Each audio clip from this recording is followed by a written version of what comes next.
What up, ladies and gentlemen? Shout out to all you guys for rocking with us tonight. It is Friday, July 28th. 28 days of our 31 days of football. We are on our 28th team. We got 3 more days to go. I'm so excited as we prepare for the preseason. Make sure you guys smash that like, that thumbs up, and of course subscribe to the channel. That way you don't miss out on streams, content, and more. I had to go ahead and bring up the old school theme for you guys because I missed it so much. Just to let you guys know, we're getting ready for the Hall of Fame game next week, which is going to be absolutely amazing. First football game that we've streamed in the last 6 months, so it's going to be a good time. I'm excited to be back and looking forward to it. So tonight, obviously, we got a good show planned for you. We got your 23-24 Steelers. Sean Payton goes off, and Dalvin Cook may go to the Jets. Kind of interesting, among some other stuff that we'll talk about. But listen, it's Friday, okay? It's Friday, ladies and gentlemen. I had a long week.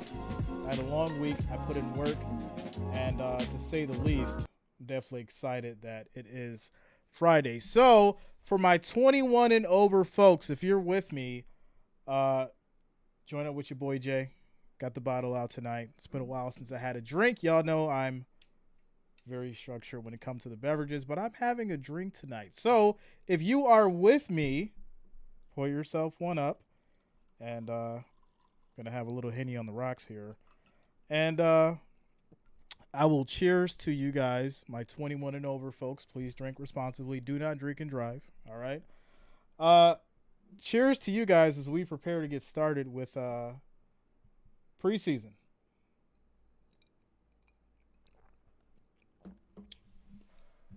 There we go.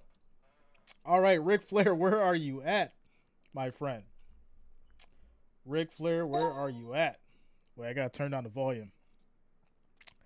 I ain't trying to hit y'all too hard tonight. Give me 1 second. Let me turn down the volume. Here we go.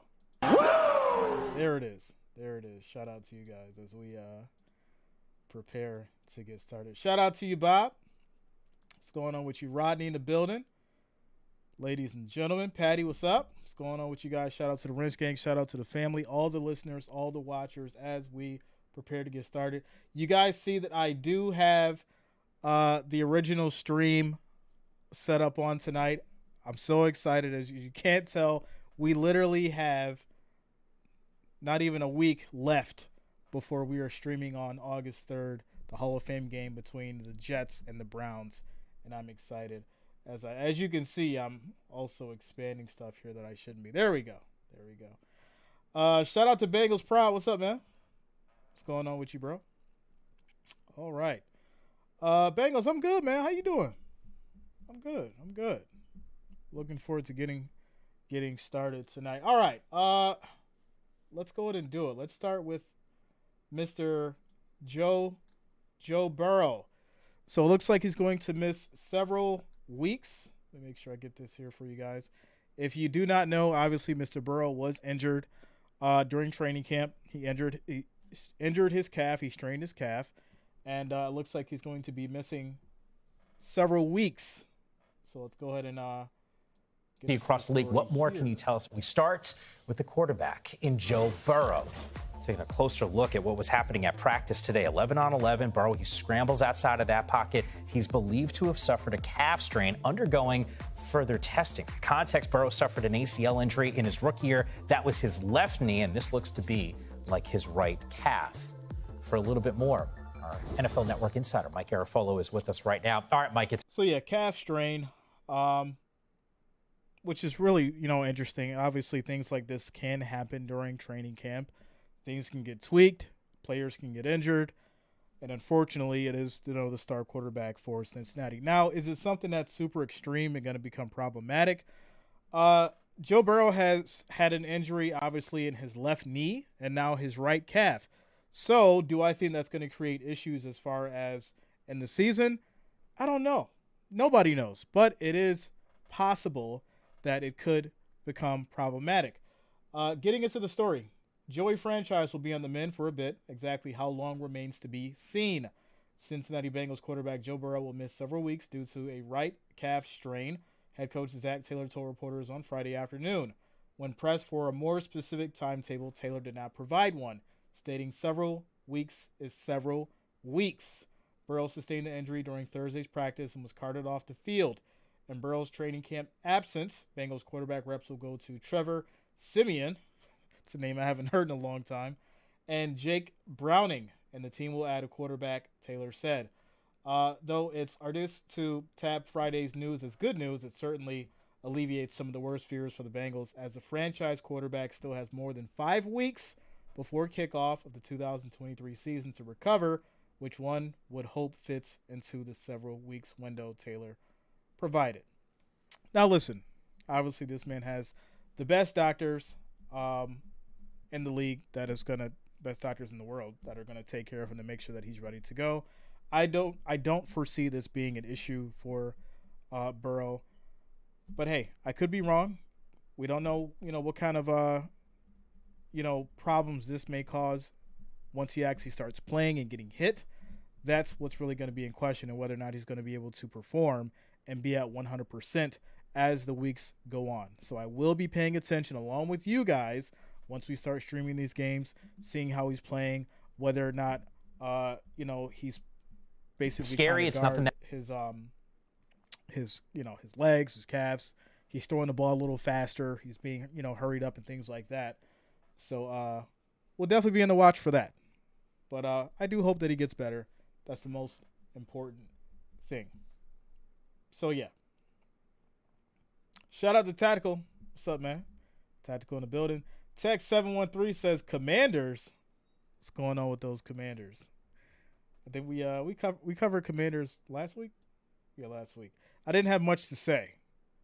I'll be shocked and surprised. Besides the fact they got bought, right? They did get bought by a different team, and hopefully it's for the better. So yeah. Obviously next up is Mr. Payton. Now, if you are not familiar with what Mr. Payton has done, he's sparked some controversy with his words. Sean Payton is not a man that you may not know of as far as having controversy since 2010, 2011, with the whole Hitgate situation, Bountygate, whatever you want to call it. But he's back in the news for talking. Let's get into it. Says Denver Broncos head coach Sean Payton blast former coach and staff. Obviously, this story came out yesterday.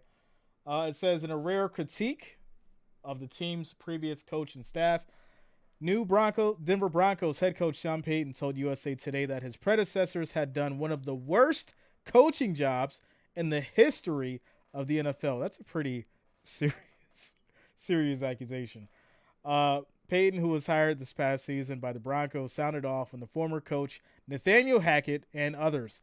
Last season, Hackett was let go by the team after a 4-11 record under him. Now, listen, yes, there was a terrible job by the management, the owners, the coaching, just the whole thing was in shambles. Was it really on Nathaniel Hackett? I can't say that it is for a couple of reasons. Obviously, you have a star veteran quarterback who came over, who was paid hundreds of millions of dollars. He didn't perform the way that he was supposed to.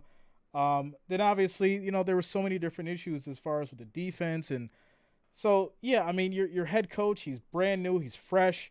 Is he going to know how to really get a team organized and ready to go within one year or one season? No, not at all.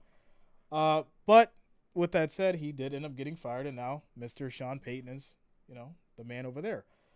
So continuing on, Payton, who was hired this past offseason by the Broncos, sounded off on former head coach Nathaniel Hackett and others last season. Hackett was let go. All right. The 59-year-old Payton didn't hold back on his disgust for the team's former coaches and the treatment of quarterback Russell Wilson last season. There's 20 dirty hands for what was allowed, tolerated in the freaking training rooms, the meeting rooms, Payton told USA Today Thursday. Why do they always go to the news? Why? It's always like some big thing in the news when they have these conversations. Goes on to say, I don't know Hackett. A lot of people had dirt on their hands. It wasn't just Russell. He didn't just flip. He still has it. This BS that he hit a wall. Shoot, they couldn't get a play in. They were 29th in the league in pre-snap penalties on both sides of the ball. Wilson, a 9-time Pro Bowler and Super Bowl champion, had his career worst season in his first year in Denver, finishing with 16 touchdowns, 11 interceptions, and only 3,524 yards passing. Now, listen, we can't just take off the pressure from Russell Wilson. I get what Sean Payton is trying to do here. If you're not reading between the lines, Sean Payton is basically trying to boost up Russell Wilson's mindset, his ego, basically trying to show that he's standing behind him by saying all this stuff. Like, hey, it wasn't Russell, all right? It wasn't him. It was everybody else. Now, Russell, go out there and win for me because I'm going to make sure I get everything going good here and restructure this whole process, and we're going to go out there and turn this whole franchise around. That's what he's doing when he's throwing everybody under the bus. It's good for morale. It should rally the team, boost everybody up, and hopefully they do just that. Well, let's continue on. Goes on to say that was the parents who allowed it to happen, Payton added. That's not an incrimination on him, but an incrimination on the head coach, the GM, the president, and everybody else who watched it all happen. CNN has reached out to Broncos for comment. Payton's sharp commentary of a fellow NFL coach is uncommon along the league's coaching fraternity. He took aim at Hackett's new employer, the New York Jets, who hired him as the offensive coordinator this past offseason. The Jets had a big offseason after trading for four-time MVP Aaron Rodgers and were recently named a participant in HBO and NFL Films' 5-part docuseries Hard Knocks. We'll get to the Jets later because there's another big story surrounding them. But continuing on, despite the big acquisitions and big media hype around the Jets, Payton feels the team will fail to live up to expectations.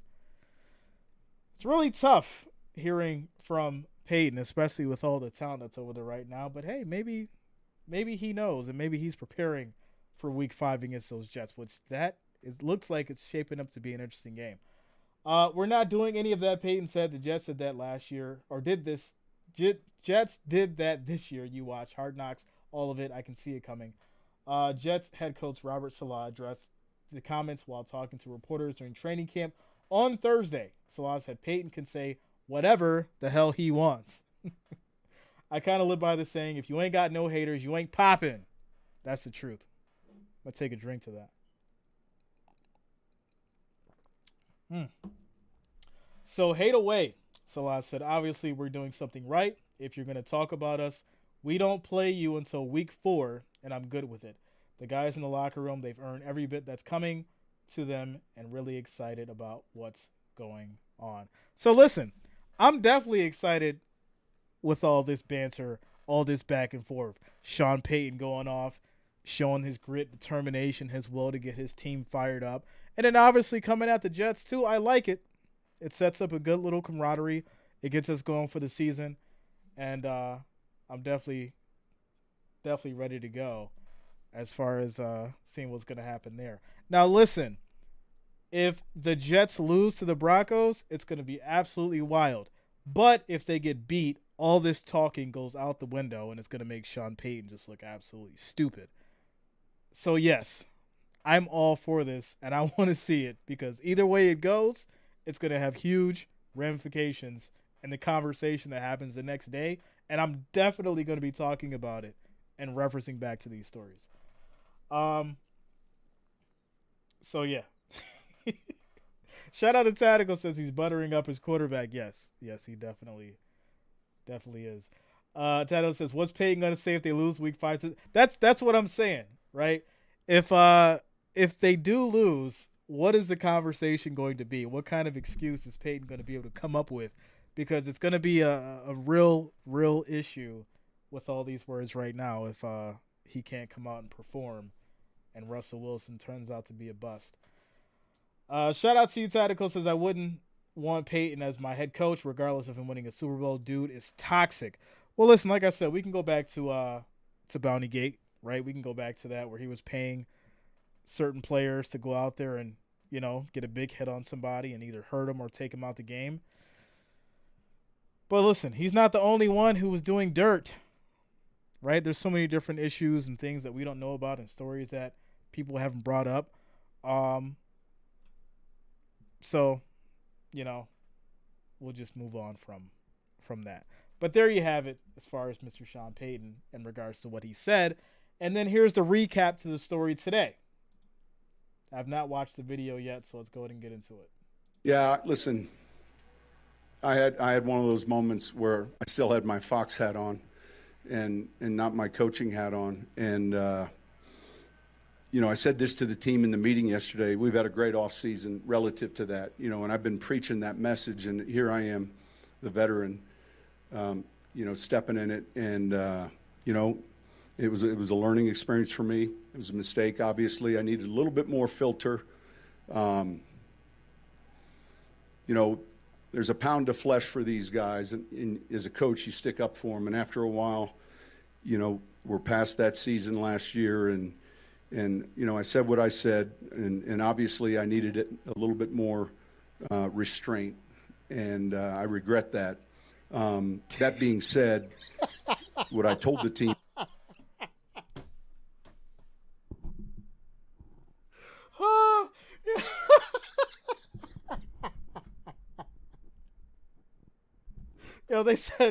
They said he went back and looked at the roster and he changed his mind. He's like, you know what? Maybe I shouldn't have said all that, because now if we lose, how am I gonna change this around? How am I gonna take all this back? And that's why I named this stream No Takebacks. So now I'm gonna flame you, Sean Payton. You don't go on national TV and say garbage and then walk it back.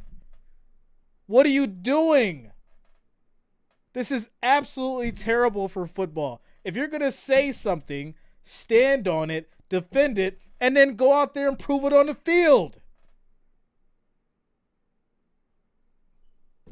Listen, this is why I had to get the drink. This is why I had to get it, ladies and gentlemen. I had to do it tonight. I had to do it just because of this conversation. You don't take stuff back after you say it, because now you look weak. See, we got to start bringing people to the front when they say stuff like this. And that's why I'm doing it. But let's go ahead and finish it up. Let's finish it up. Team is, if it can happen, and I think I'm pretty good relative to working with the media and pretty savvy. And I just had one of those moments. Jared's a good friend, real good at his job. And 2 lattes in the morning, first one I see, and 40 minutes later, I'm regretting it. So it is what it is.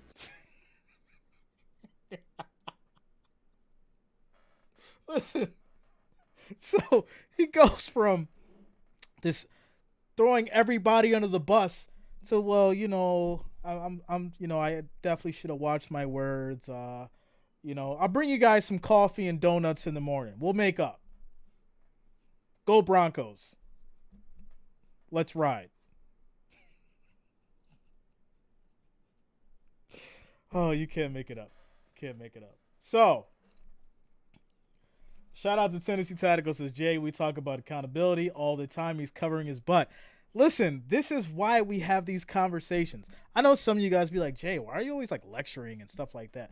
It's very simple. When you say something, you stand on your word. I don't care what it is.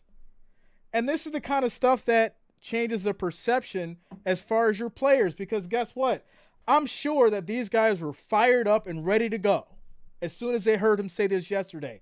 And then this morning he gets on a press conference and you're like, well, what the hell are we supposed to do now? He doesn't really believe in us then. That's how I would feel. Stand on your word, mean what you say, and go out there and prove it. I'm excited to see how this Jets and Broncos game goes, though. So, yeah, we'll see how it goes. Shout out to Patty Hassett coming through with the $5 super chat. Shout out to you, Patty. Thank you for the donation. Also, text 713 coming through with the $4.99 super chat. Shout out to you, text 713 for the $4.99. Shout out to both you guys for donating to the channel and supporting your boy Jay. Thank you so much as we continue. So, with all that said, I think the biggest thing is really understanding when you say something, the ramifications of it, why it's important to not only keep your team morale at an all-time high, but if you're going to utilize that to help your quarterback and the team, then so be it. Stand on your word. I expected more from you, Sean Payton. So, yeah. So, expecting more, or getting into expecting more, Dalvin Cook. We've obviously had talks about Dalvin Cook, running back situations as far as salary, things like that. The Patriots showed interest. Well, something that's very, very important right now is whether or not he's going to go with the Jets, in which this could be really good for the Jets if it happens. And it says that the odds are pretty high that he does sign. So let's get into this one. Mr. Dalvin Cook, running back. Dalvin Cook is set to visit with the Jets this weekend, and he may not move on to any other meetings. Cook was on NFL Network Friday morning, said the Jets are right at the top of the list of teams he'd like to play for in 2023.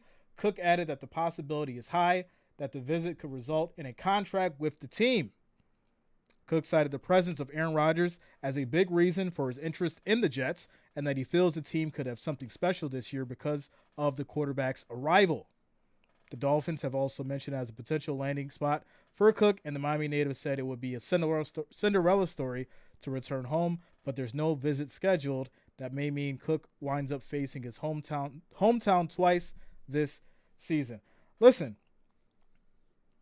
this is not only crazy because of the talent that he has, but there's also a discussion going on right now, if you do not know, that Davante Adams wants to go play for the Jets as well. If this happens along with the Davante Adams situation, I'm basically putting the Jets right up there with the Bills at this point. Yes, I have to say it. If that happens, if they pick up Dalvin Cook and Davante Adams, I'm definitely putting them up there with the Bills, and it's going to be a very interesting AFC East. And it goes from being a potential threat to, yeah, it's going to be a dogfight. But continuing on. Oh, that's it. Yeah, there it is. Patty says the crying face. Yeah, that's a lot to take in. That's definitely a lot to take in. Mike Yoder says, "Come on, bro." What's up, Mike? Shout out to you, though. What's going on with you, bro? But yeah, I mean, even like I said, with Breece Hall is decent, but Dalvin Cook just adds a whole different dynamic to these Jets. Do I think it's going to happen? I'm not too sure. But if it does, it's definitely going to be a problem. So that is our next story up.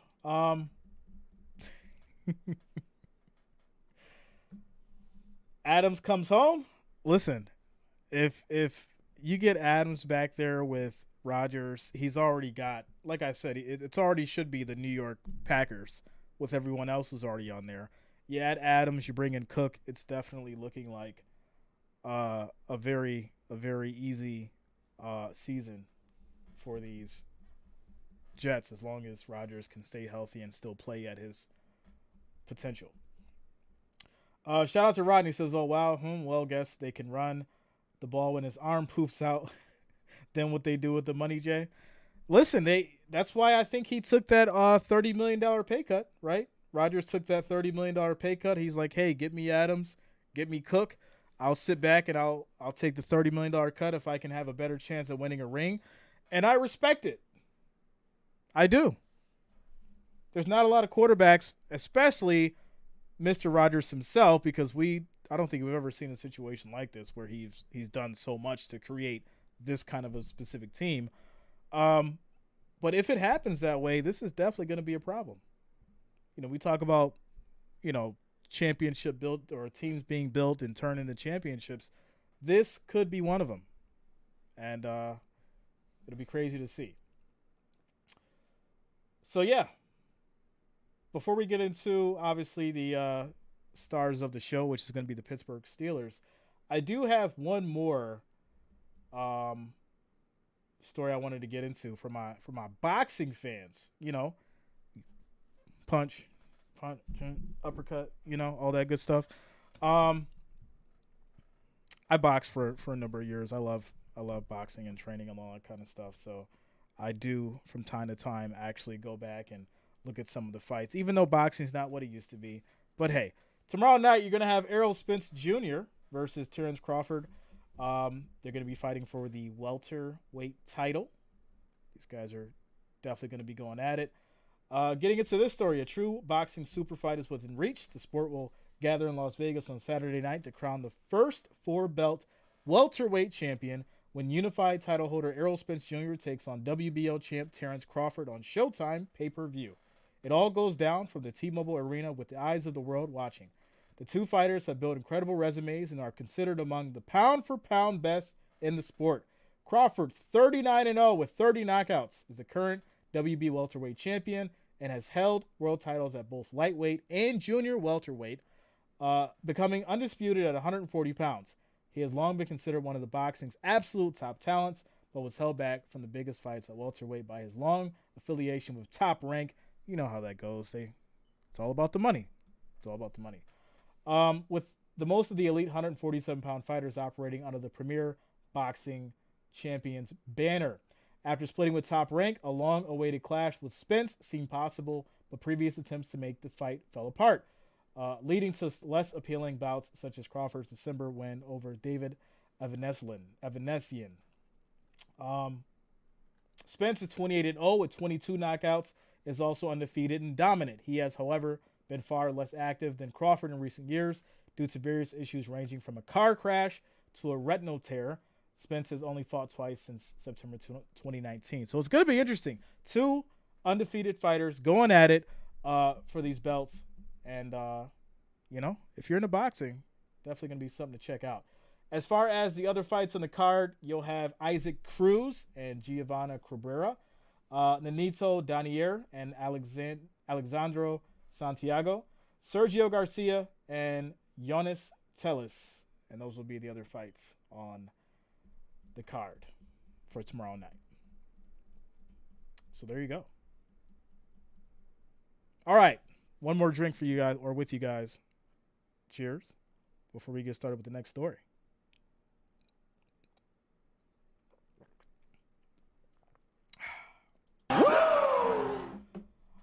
Okay. Now, where my man Jacob at? He's a diehard Steelers fan. Getting into Mr. Kenny Pickett and these Pittsburgh Steelers. What are they going to do this year? Kenny was very inconsistent, but hey, he showed promise. Mike Tomlin, hell of a coach. He does what he does. I do expect Najee Harris to come out there and ball out. Pat Freiermuth, he's still in his development, but I do expect a better year from him. Cameron Hayward coming over. Listen, there's so much potential, so much talent with these Steelers. Well, what's going to happen? Well, last season, Mr. Kenny Pickett had 2,404 yards, 7 touchdowns, 9 interceptions, finished with a 51.5 for the QBR. Getting into, what is it here, the last 5? Yeah, the last 5. It looked like, for the most part, I mean, he was very, like I said, hit or miss. In the last 5 attempts and completions, 34 for 52, 11 for 18, 10 for 13. You know, this is one of the things as far as what you don't want to see as far as your star quarterback. You want them to be consistent. You want them to have a run game now because this is a running league for quarterbacks. We do see the one game where he had 51 yards, 37 yards, and obviously these were 2 games where you had the defenses of the Saints and the Eagles. But when you look at these other games where they took big losses, you're not going to see much running. 20 yards, 16, 10, 15. You're going to need more than that this year, I think, from Mr. Kenny Pickett. Obviously, he's, Tomlin is thinking that he can be a pocket passer. It's a little different from what it used to be. And I think Tomlin is so used to Ben Roethlisberger being back there, he's trying to basically fit Kenny Pickett into that scheme, into that narrative. Let the kid run more. Throw off the run if he needs to. And then obviously, cycle between Najee Harris and company. But shout out to you, Sheila. The defense is going to play a big part too. One of the biggest problems was the points allowed by the Steelers last year. And they're going to have to do some fine-tuning on that as well. Shout out to Sheila, says, I don't know why, but I like this Pickett dude. And that's one of the things. When he first started in the league, I was hesitant. There was whether or not Trubisky was going to step up, and then whether or not Mason Rudolph was going to be good. Now you have Trubisky behind Kenny, and then you have Mason behind Trubisky. So whether or not Kenny actually comes out and balls and does what he's supposed to do, I mean, he's got the team on his shoulders right now. Shout out to Gemini Don, says Payton was right about the previous coach was horrible, but was wrong about the Jets. They didn't want Hard Knocks. Payton better worry about the team he's chasing, the Chiefs. Listen, we'll veer off for a second before we finish up and get to the depth chart for the Steelers. But listen, we can't write off the Denver Broncos when they played the Chiefs. You guys seen what happened. There was a couple games where people thought the Chiefs were going to lose against those Broncos. In fact, those were probably the best games that Denver actually played, which is absolutely wild because it was against the Chiefs. Wasn't it the second game they played, Chiefs won in OT? It's a 3-point game? I could be wrong about the score, but it was close, and they won in OT. So, I mean, that just goes to show that there was some kind of figure out as far as not only defense, but offense, and the Chiefs had an issue with those Broncos. So maybe we'll see the same thing this year. Maybe the Broncos will win, and then that'll be absolutely crazy. We'll all be sitting here dumbfounded because Peyton actually did something right and beat those Chiefs. And we see, like, Mahomes walking off the field,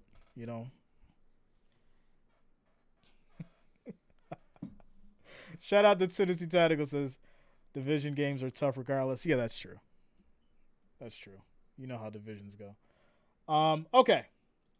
So getting into the Pittsburgh Steelers depth chart. Obviously, your starting quarterback is going to be Kenny Pickett. Running back, Najee Harris. Wide receiver, Deontay Johnson. Wide receiver, George Pickens. I like that combination, that Pickens. Say that 20 times fast. Pickens combination. Allen Robinson II. Pat Freiermuth. Monte Potbomb. Broderick Jones. Isaac Sumalo. Mason Cole. James Daniels. And Chukwuma Okafor is your right tackle. And then as far as the defense, you've got Larry Ogunjobi, Keanu Benton, Cameron Hayward, TJ Watt. What's he going to do this year? Right? This man loves to play. He's a beast. He's great. What is he going to do this year? Cole Holcomb, Landon Roberts, Alex Highsmith, Patrick Peterson, DeMonte Casey, Minka Fitzpatrick, Joey Porter. Listen, you hear these names? Cameron Hayward, Ogunjobi, Highsmith, Peterson, Fitzpatrick. Steelers, get it together. You have some of the greatest players in the NFL. Shout out to Rodney. Says, man, I don't know. I'm with you, Jay. Think it's going to be an interesting season. Listen, there's so much that goes into having the right defense, and I feel like the Steelers definitely have one of the most slept on right now. Obviously, the offense is what's going to be the most important thing, and that's going to, have to be figured out as we start week 1 into September. But I do think that the time that Mr. Pickett has had has not only helped him develop, but has given him more confidence. And I think that's the biggest thing that he lacked last year, was the confidence and actually being able to go out on that field, take over a game, and win. So, yeah. As far as the special teams, Chris Bow, Presley Harvin III, Gunnar Olszewski, there we go, and Christian Kuntz for your long snapper. All right, so let's get into the schedule. Strong start. Obviously, week 1, you've got the 49ers. Week 2 is going to be a Monday night football game against the Browns. Week 3, the Raiders. Week 4, Texans, followed up by the Ravens. Bye week is week 6. They'll get into the Rams, the Jaguars, Titans, Green Bay, Cleveland Browns, Cincinnati Bengals, Arizona Cardinals. Week 14 is going to be the Patriots. Week 15 is going to be the Colts. Week 16 is going to be the Bengals. Week 17, Seahawks. Week 18, Baltimore. Preseason is going to be Tampa Bay, the Bills, and they'll finish up before the season starts, Atlanta. Now, let's see here. Okay. As far as my thoughts on this schedule, this is not going to be easy. In fact, this is probably one of the most roller coaster schedules we've seen so far. You know, most of the schedules we've talked about, it starts off a little easy and then it gets really tough towards the end. Or, you know, there's a couple, you know, tough games that we know about within the first 5, but then, you know, it gets real crazy at the end. This is, you start off against the 49ers, you're probably going to take that L. And then you go against the Browns on Monday night. This is going to be a hell of a game. I feel like this is an evenly matched game against the Browns. I'm not a big fan of the Raiders right now as far as what they've got going on and their talent. We already discussed that. Another even game for me. I think they'll beat the Texans. Baltimore's going to be very tough. Then you head into that bye. Then you've got Matt Stafford and company. For me, this is probably a Rams taking this game. Jaguars probably going to take this one. Titans, once again, I think it's going to be even. Green Bay, probably going to be even. This is really tough to predict because obviously the level of talent on both sides of the field and whether or not Kenny Pickett and company are actually ready to go out and play. Then obviously you have the Browns again. Then you got the Bengals. Cardinals, I'll give them that. I'm not really feeling the Patriots, but probably going to be an even game. I'll give them the Colts. They'll play the Bengals again, and then the Seahawks, and then Baltimore. This is not looking good for these Steelers right now. So, yeah, I'm going to say this. We'll obviously recap week 1 once we see how well Kenny's playing, whether or not the defense is clicking, and if they can put on a show against these 49ers. But other than that, I would be very surprised if these Steelers do end up with a winning record, even though that's what Mike Tomlin is known for. So, heading into the comments. You guys are going at it, huh? This text 713 says Steelers are always a tough bunch. If they're going to win some of these games, it's because the defense has played strong, kept it close, and they were able to find a way. It's not going to be because they, just completely blew out a team. It's going to be very, very tough for the majority of these games. My opinion says once Cook signs with the Jets, it's going to be a problem for the rest of the East. I agree. Jets are serious Super Bowl contenders. I can't believe I'm even saying that. If they sign Cook, make the bet. I agree, but there's one more piece that has to go with that, right? I'm going to give them, yes, they'll be Super Bowl contenders to a certain degree, but it will actually be written in stone that they are Super Bowl contenders if they get Adams. If you get Cook and Adams to the Jets and that happens that way, yeah, it's definitely going to be a problem.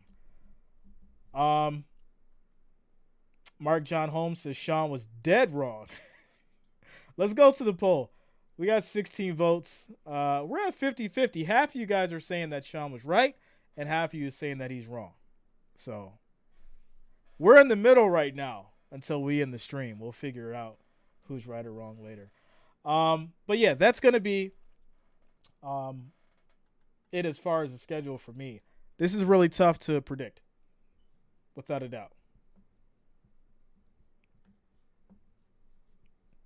Y'all know I'm very, very good at predicting and being able to predict, but this is probably the toughest one that I've done yet. So we shall see what happens. Next week, ladies and gentlemen, obviously you see that I have the Jets and the Browns up. I know you've been wondering why it's there. That's because this will be the first game we will be streaming for preseason. It will be next Thursday, 8/3. I'm so excited. Take a drink. That we'll be streaming on 8 o'clock next Thursday. It's going to be fun. It's going to be crazy. We are back to football, and I'm ready to go. It's preseason, but ladies and gentlemen, we've been waiting for football for a long time. You guys have been blowing me up about it. I've been posting about it for the last 30 days so heavy. I've been working my tail off, not only with the business and my other stuff that I'm doing, but on the channel because I am ready to get going. Shout out to My Opinion. It says, man, I love Sean Payton. He is such a confident coach. I don't know. After he took back his words this morning, I'm not thinking he's too confident, my friend. That's just it's just how I feel about it. So yeah. All right. So yeah, that's gonna be it for the Steelers. Obviously, it's Friday night, so if you guys just want to chill, chop it up for another 20 minutes, we can do so. And we'll go from there. You know? Have a drink with your boy Jay. Nice long work week. You put in the work. Hope you guys are enjoying yourself on this Friday night like I am. My Opinion says he means every word. Oh, my goodness. Listen, the way he walked it back, I don't think so. I really don't think so. Because you don't take things back that you mean. Y'all know how I feel about it. Y'all know why I said what I said. Stand on your word. If you say something, mean it. And then go forth and prove it. That's my point. Shout out to Tech73. Says Magic Johnson is now in football. Yeah, he's part owner of the Commanders, which he brought up the fact that they were thinking about changing the team's name again. Which, I mean, hey, you know, what are you going to do? What are you going to do? I don't like how this looks. It's bothering my OCD. Let me do this. It's bothering me. Do apologize if you see your screen moving, but I just have to fix this because it's bothering me. All right, there you go. Fixed. Bob says, can we talk about how we all thought Rodgers was finished last year? So, well, right, he had the injury. Jordan Love came in, right? Took over for Rodgers. And then obviously came back. We thought the Lions would make it to the playoffs because of that specific game, right? A lot of people were thinking that Rodgers was going to go ahead and retire. Tom Brady left. Rodgers, you're up next. But I think Rodgers said, you know what, I got something to prove. I want to go out and get a ring just like Tom Brady did, and then I'll retire. Which, it makes sense, right? Because then you go out on top. So make sure that you have all the pieces that you need, everyone that, you know, you can work with so that you can actually succeed to get to that point, and then retire. Tom Brady should have retired when he won the Super Bowl, but, you know, his love for the game and all that kind of stuff, him going through the divorce and all those issues and things like that cost him. And to me personally, he went out at probably the lowest point of his career. You got divorced. You didn't make it to the Super Bowl. So what was it all worth?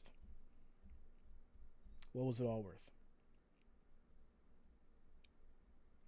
My Opinion says, I hope so call Washington something good. I was reading a bunch of names. They were saying like Washington Red Wolves, Washington Bullets, which I'm like, is that a basketball team? There was a couple, but they were like all weird. My thing is the amount of characters in Washington Commanders. I just feel like when I say that, it's just too long. Washington Hogs. I mean, it sounds like a college team, not really an NFL team. But yeah, there's talks and discussions as far as what the Commanders' name is going to be and whether or not they're going to change it. So, Rodgers looks and sounds very happy now. Listen, the man, think about it. He got paid a ton of money. He's with the new team. He basically got what he wanted as far as, player personnel. And he's had his hand in the roster. What is he going to be mad about?